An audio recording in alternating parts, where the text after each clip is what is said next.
Mary, and we got along good together, and our mutual interest was her dad's horses, because I hung around the Lakewood stables where her dad kept his horses. He had 3, 4, maybe 5 horses, I can't remember, but they were prize horses.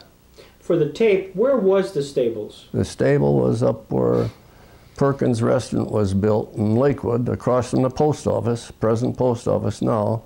Big yellow barn, right close to the road. And I think it finally burned down, but when Bob Jackson and Crawford Barger and 4 or 5 fellows interested in horses, I think, owned it. And they had a racetrack behind it where they could train their horses to race in the county fairs and so on. And they raised some great horses. And I used to go up there as a kid and hang around and do a few jobs for the fellow that ran the stables and cleaning out stalls and one thing or another. And he would let me ride the horses, exercise the horses. And amongst the horses was Bob Jackson's mares that he was using for breeding at that time. Do you recall any of the names of the horses? Or? I just recall Moonbrook Augusta because that was my favorite horse and Bob Jackson's favorite broodmare, I guess. What kind of horse was it? Oh, it was a trotter. Trotter. Bay trotter.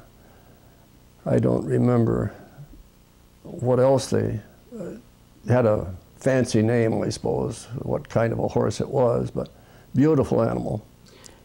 Now, when you rode, who ran the stable? There was different fellows ran it, but the fellows that ran it were always top-notch trainers. And they would train the horses during the day, and they might have somebody else help clean out the stalls and do the work, but they were excellent trainers. And it was a sight just to see them train those horses out in the yard. So aside from the, outside the barn, there was this racetrack where you actually exercised the horses. Were there also trails off of this? There were trails, and I was going to say Bob Barger, but it was his father, Crawford, owned the property from Fairmount Avenue to the Hunt Road. Okay. That whole strip.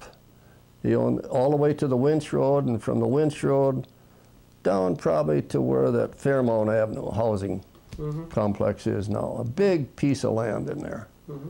And we could ride up through the woods there, and we'd ride up through the woods, and then we had a trail that would take us almost to Asheville, and we could go to Asheville. We did quite often.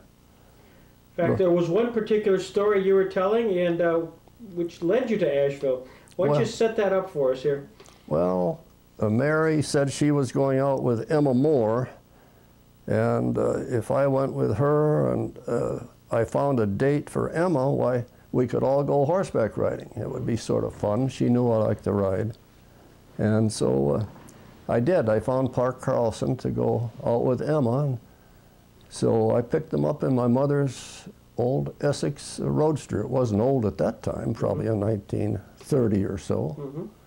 And we went up to the stables, parked the car, and got out 4 horses and saddled them up and had a nice ride up the trails to the roads, and finally got up to Asheville. And you were on Moonbrook Augustus? I was on Moonbrook Augusta. I can't remember the names of the other horses. It's so long ago. But they were quite spirited animals, and they weren't the easiest horses to keep under control on the road when the car would come by. And we were going down toward the Cummins plant, present Cummins plant now, on that road that goes from the Hunt Road down that way. And a couple of cars came along. There weren't too many cars in those days. But my horse sort of danced around, got her rear end out toward the center of the road, and this car just nudged him a little bit, bumped him. Didn't knock him down, or her down. And she took off running. And I stayed on her. She didn't fall at all. And she finally calmed down and slowed down, and we finally stopped, and I waited for Mary and Emma and Park to catch up with us. And they did, and we went back to the stables. We were a little worried because we weren't supposed to be up riding on a road where there were any cars. We were supposed to stay on the trails, which we, of course, didn't do. But we got back to the barn, put the horses away, and Emma or somebody said, let's go for a ride. Well, we went out for a joyride up on the dirt roads behind the stables up in there toward Bustye a little ways.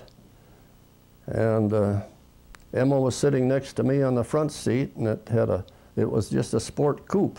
Had a rumble seat, and Mary and Park were in the back of the car. And we were going along, and Emma said, let me drive, Sid. So she sort of scooted over, and I still sat in the driver's seat, but she grabbed the wheel, and she didn't drive very much. I think she was just learning. She got off to the side of the road and went to pull it back on the center of the road, overcorrected, and we rolled it right over. Ended up in the ditch and up on its side. And I boosted Emma out the door. It was facing the sky, and I got out and jumped down, and I thought I heard Mary and Park crying. And I thought, what have I done? They're hurt, you know. But we found them. They had flown out of the rumble seat when the car rolled over and ended up face down in the plowed fields, soft plowed ground. And they were laughing. They thought it was the biggest joke and the most fun they'd had in a long time. And of course, I was sick. The car was all bumped up and the paint knocked off from it. And there we were out in the country road. And I think a farmer came along, and between the farmer and Park and I, we rolled the car back up on its four wheels, and it ran. And I could steer it. The fenders were dented, but they weren't down against the front wheels. So we got back to the stables in the car.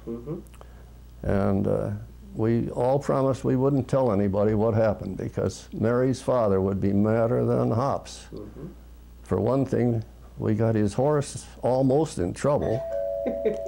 And the other thing, why, we had rolled his daughter over in my car, my mother's car, and we didn't want any lawsuits over this sort of a deal with Bob Jackson. My dad said, you know, I could be in deep trouble if that girl is hurt. And I said, well, she wasn't hurt, Dad, and she promised not to say anything. And she never did. I don't know that Bob ever found out about this incident. So that was really the end of the story as far as Mary went. I didn't see too much of Mary because, as I say, I think she was away all year and just came home for holidays.